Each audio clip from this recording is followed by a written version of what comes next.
What up, UK? This is Natty B here with the official reggae music chart, live and direct. On my special guest today on Mi-Soul TV is the strong one, the one and only Etana. Etana, welcome to Mi-Soul TV. Thanks for having me. You know, what's it like, coming back into England in such a short term? I love it here. It's like a second home, isn't it? Yeah, the only thing that's left for me to do is just officially move in. So why don't you? You can always say yes. Well, that would be up to me and everybody else I live with. Okay. Etana, the album, I Rise, tell me a little bit about the album and why you decided to name the album I Rise. So I'm going to start off by saying it was produced by Clive Hunt. Well, there must have been some experience. A genius in reggae music. He really loves the music and he put every effort. You could just tell, by the love, the attention he gives the music. He'll produce a song today and we'll go back and listen to it. And if it doesn't sound perfect, like if he thinks the voice or the lyrics is bigger than the whole track, he will go back, call all of these expensive, important musicians from wherever they are, and they will come back in and redo the whole song. He really loves the music. Yeah, one of the tracks I've been kind of listening to is like the track there, How Long? How Long? I love that song. I wrote that song with a whole heap of passion and a whole heap of heart. And I truly ask the question every day, how long will the people struggle? How long will they suffer? When I drive through Jamaica and look at the faces of the people, when you go to certain countries and you look at the faces of the people, you can tell, it's rough. How long did it kind of take you to get that song together? That was the quickest song. For real? Yeah, man. That was the quickest song. It took me about 15 minutes. I remember I was waiting for a co-writer to come to the studio, and I waited for like 2 hours, 2.5 hours. Jamaican time. Yeah, man. And I said, you know what? I'm not going to wait anymore. I'm just going to write the song. And I just started writing, and it came to me in like 15 minutes. Okay. And then that track, Jamaican Girl, Jamaican Woman. Jamaican Woman. Yeah. I didn't even want to record that song. So why did you? Because it has this like a mento kind of vibe to it too. It's a feud, like a mix of mento and reggae. And I just thought, it's not my thing. But I recorded it only because it says strong Jamaican woman. That's it. But when I listened to the whole lyrics and I put it together, of course, Grub Cooper, who wrote songs for Rita Marley like One Drop, songs like that. He was the one who came up with the idea originally. And Clive Hunt came to me with his hand on his head. He was like, Etana, I need you to do this song. Okay. And as somebody like, Clive Hunt who's worked with literally everybody in the reggae business, you have to listen. Yeah. I mean, out of respect for him too, but like I said, when I heard Strong Jamaican Woman, I said, okay, I'll do it. Just for that line. But then it ended up being one of the most popular songs on the album. You think so? No, it is.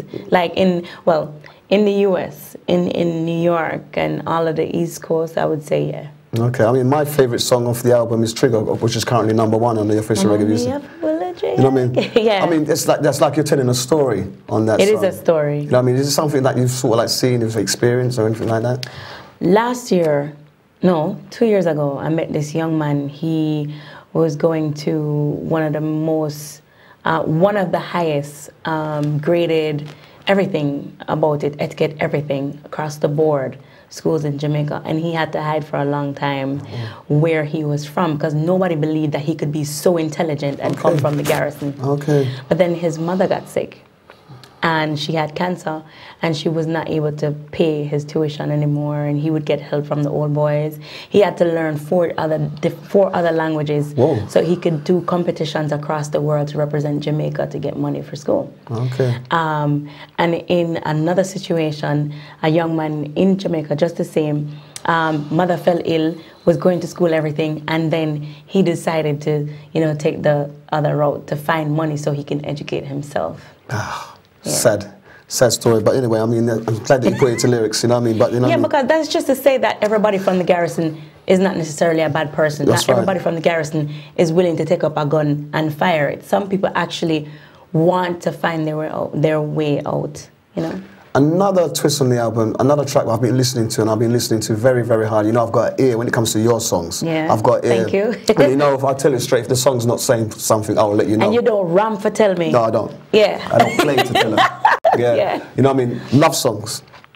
Love song. It's a bad song. Thank you. You know what I mean? bad song. I'm so happy you like that song. No, I do. But what, didn't you like it? Was you kind of, did you sort of like done that song with Me in Mind or something? I mean, it's too true. Yes. Because, no, it really was. I was going through a whole lot at the time. I remember. You should have called me. You know? You should have called me. Subby, Claude Sears came out of jail. Okay. Right. And he just wasn't the same person. Like, you know, I switched my whole management team, put him back at the top and everything. You know, he was at the head and it just kind of crashed, collapsed, everything. And at that same time, Frick's Better Tomorrow album just released. It was terrible. Yeah, like, you know? The whole experience of the marketing and everything just went through the door because of that relationship. And then, and so I started I Will Love You Without Condition, meaning ride or die, like from them time that when, you know, you saw me as your daughter and took me in to do music till now. And then at the same time, I was going through some stuff with my other half. So that's where the lover comes in, my friend, because it's like almost like the two different men, two different relationships. One is the husband and one is just like a friend, a real deep friend from a long time, you know? And both of them did something to the heart same time and just juke it, you know? So I wrote that song. No, serious. You know what I mean? I do like it. I mean, this album too deep. You know what? I was just going to say that. It is too deep. Because even like when you're moving like to tracks like Ward 21, tell me about that track. My cousin, remember Augustone? Augustone? So the story was he made a pool out of the river bed. Like, you know, they dig a hole in the river. They dig a hole wide enough, like a lot of people dig a hole wide enough till it became like a big pool. Okay. And they use like sandbags and stones to block the water in, so that made this big deep pool, and the community, trying to get the community together, you know, to stop the whole violence. And somehow the police got a story that men were in the river with guns, and instead of coming in and searching, they came in and opened fire. Whoa. There were kids, old people, young people, everybody, the whole community, everybody was just running. And an old lady came out and saved one of my cousin's life because the police had the gun over his head and had his foot on him on the floor. And then now, that same cousin, after what, how many years since Augustone came out? Like 3 years? 3 years. Yeah, 3 years. I guess 3 years of taking all the stress, he kind of lost his mind a little. The same person. So I just did like a follow-up of Augustone. I was just talking about like how deep this album is. You know? It's seriously deep. But people may listen to the songs and they're like bumping. But unless they know the real stories, they probably would just like the song for liking its sake or liking it because it's a good song. When you set out to do the album, did you realize how this album would have been? So, I mean, even like working with top producers like Clive Hunt and that, did you realize it would have been? I had no idea. No? I remember even when Clive heard Love Song at first, he was like, you know, of all the songs that we would do on the album, I don't like that one there. I don't like it.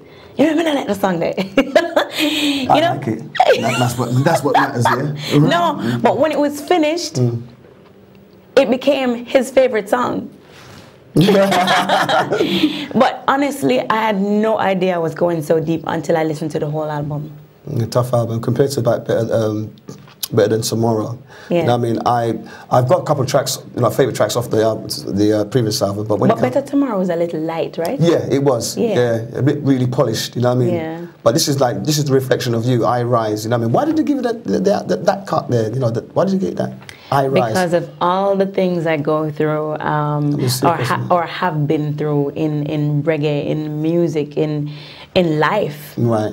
And when I think of important women like Sojourner Truth, Oprah, Hillary Clinton, Miriam Makeba. Can I just add another name to that? Maya Angelou. Yeah. Can I just add a strong one? Either my grandmother, my aunt. When I think of all of those women, of all the things that they've been through, and they're still, you know, going strong, I'm thinking, okay, today I'll rise again, knowing that there's, you know, infinite possibilities to make today better than yesterday. No, definitely. I would say that you're definitely one of the, you know, positive role models, you know, female role models, black female role models. Black female role models. I mean, you know, from a couple of years ago from when we first spoke, a few years ago at the other building there, and to where you are now, you know, I mean, you're still on the PR thing. You still like to do your interviews. You still like to go out there and meet, meet your listeners, meet your public, which is a good thing. Because they're important. That's right. I mean, if not for them, then who? Besides the hard work that I put in, yes, but you need the people, the fans to get involved. You need them to purchase the albums. You need them to go to Facebook. You need them to come to the shows, and it's because of them why I am where I am. So, they're a part of my life. You can thank them. Yeah, so thank you, all of you, every last one, every single one of you. Thank you so much for all your support from then till now. I really do appreciate it. And as female, not making any excuses, because I do believe in hard work. And as you know, across the board, across the world, I work my butt off daily. That's true. Yeah. But I believe that females need to be a lot more supported in reggae. And I'm going to work for mine still. Yeah, I know. That's why I have female producers, and they just, they make me good. Yeah, big ups to all the females in the back. They make me good. You know what I mean? No, but seriously though, the whole album, I mean, all right, let's go back to the #1 song, Trigger. You know what I mean? Currently #1. It's been #1 for about a couple of weeks now. You know what I mean? You know what I mean? And I do believe that Jamaica's going with this song as well. Yeah, that was the first song they started to play, and it wasn't for the album. Right. And then when it started to play a lot, then we started to get calls from VP saying, hey, we need this song. We need this song. We need this song. But it's funny because they were more pushing The Richest Girl over here. Yeah. Which I was, no disrespect, you know what I mean? I like the song, but I wasn't really feeling it because, to me, you know what I mean, Trigger was more... That would have been more one you'd have to work a lot more for people to actually get it. Richest Girl had to grow on people. Right. Trigger was... instant. Yeah. You know what I mean? Why did you write Richest Girl anyway? It's the weakest track of the album, you know that. So, all right. Yeah. Somebody else told me from a radio station. It's a bucket. It's not saying one, you know what I mean? Don't listen to him. Don't listen to him, okay? So, I'm the richest girl. I'm telling you, please. Yeah. Really? No, not to me. Yes, we bad. I'm only joking. No, you're not. No, he's not. He really means that. If you know not to be, you know so not to be mean that a while ago. So, anyway, Richest Girl, I was just saying that no matter if something happens tomorrow, like in some big old catastrophe, I can say that I've had important people in my life who love me as much as I love them. You know what I'm saying? Yeah. So no, you kind of get the meaning, even though you don't like the song, but you get the meaning of the song. I can rub it in, I understand the meaning. Now that you told me the meaning, I can understand the song. Yeah. Yeah. No, the albums are not. It's a tough album. Thank you. I mean, and I believe it's going to be like The Richest Girl is going to be like the next single of the album. Am I right? Or is it Jamaican Girl? It already is. I think Jamaica Girl is going to be the Jamaica Woman is going Jamaican to be the Woman, next one. Yeah. But left up to me, I would have made it like So it's not your decision? I Rise, or not only my decision. So what I'm going to do is, after they do the Jamaica Woman video, which would be next, they have I Rise 2, but they did it like a series, like a mini movie series. Okay. From one step to the next, and then they're going to release the video. Okay, right. So you're talking about videos upon videos. So the next video that I want to do for myself is How Long. Oh, that song. Yeah. I like it. Thanks. I know. You know what I mean? No, it is a good song. How Long? It's a good song. I mean, the lyrics, do you just sit down there and sort of like say, right, I'm going to write a song about that man walking down the road, and, you just sort of like, is it the way he walks or something like that? Like, how do you kind of put the lyrics them together? You know what? I don't know why. Close the door in the black room and just meditate. No, I didn't even meditate before this one. I don't know why. Somehow to see somebody else struggle or suffer, it does something to me. Inside here, it makes me feel funny. Or to see a woman and her kids, struggling in the streets, it does something in here. So for the whole day, I saw that because I was out of Jamaica for a while, and that day, on the way to the studio, I was just looking at all the faces along the way, and the lyrics just came out. Yeah. You know what I mean? Etana, listen, the album's tough. Thank you. I do enjoy listening to the album. Besides that particular track, what we're talking about, but I won't bother going into that too much. You know what I mean? You know, funny enough, you know, we're talking about like that album, and every time I look on you, and I'm thinking, you know, even when I see you perform, you're just, you know, you're just so on point. You know what I mean? And like tomorrow, it's about, you know, Stratford Rex. Is it Stratford Rex? Troxy. The Troxy. Yeah. Tomorrow, you know what I mean? Again, you know, what the fans are going to expect from Etana? What are they in for? Yo, I just plan to lay back, relax, and just let go. And let loose into the music, you know? That's normally what I do anyway. I allow it to take over. And sometimes even people shout out the songs they want to hear. Because some people come to venues just to hear one song. That's true, because I'm like right? that. Yeah. And then if you don't do the song, they start yelling it out like... People get upset. They'll say, "Happy Heart, you didn't do it." Yeah. And then... when they do that, I put them on the spot. Like I just stop the music and sing it a cappella to them, and they just lose it. So I plan to have fun on this show. I just plan to have a lot of fun. That's good. Etana, listen, thanks for taking time out to come and meet me and taking all my insults and all my abuse as we usually do. You know what I mean? I'm really glad you're doing that. You're like family and I get it. Like it's been years. Yeah, it's true, you know what I mean? You know? Watch you grow. Yeah. You grow past me, no? No. Yeah. No, actually, no. Okay. Never grow past you, because you know what? You're in control of the music. You're the one that gets it out there to the people. So me can't pass you if anything, and you ever pass me. Yeah, that's true. You know what I mean? Any messages to your fans? Keep watching Natty B and keep it real. In face it, but keep it real. And thanks for all of the support from then till now. I really love you. Really appreciate you and everything you do. Live and love life is the greatest gift. Even when you think it's the end, you feel like you're going to jump off our bridge. You feel like you're going to think about it for a second and know that it's going to pass, and you'll be able to look back at it and say, Jano, I was about to do this. Look how happy I am now, you know? Just live and let it pass and gain strength from all your struggles. That's why you get it anyway, so you can get stronger. So there you have it, Etana the Strong. We're with Natty B live and direct right here on Mi-Soul TV. And remember, it's the official reggae chart every Saturday night from 9 right through to 11 in Saturday evenings. Bless.